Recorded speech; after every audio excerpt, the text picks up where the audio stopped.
This is Georgia from Mobile Nations, and this week is Nutrition Week.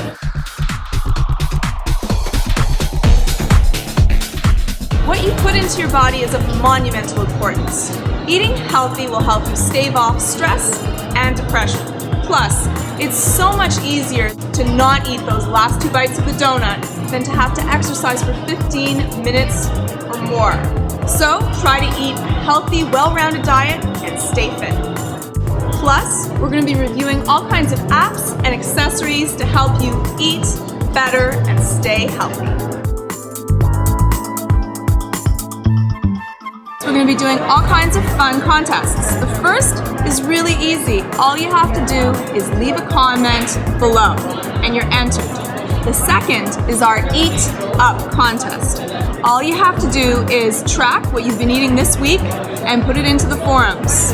If you have a WeThings scale or a food tracking app, send it in. Let us know what you've been eating this week. The third contest is our Nutrition My Way contest. All you have to do is head on over to the forums and let us know how you use your phone or tablet to eat healthier. What apps and accessories do you use to keep your waist in shape? So, send us your comments, let us know how you're doing, make a message on the forums. You can follow me on Twitter at Georgia_Prime and of course at Mobile Nations. So what are you doing? Hurry up! I'm freezing out here. Nutrition Week starts now.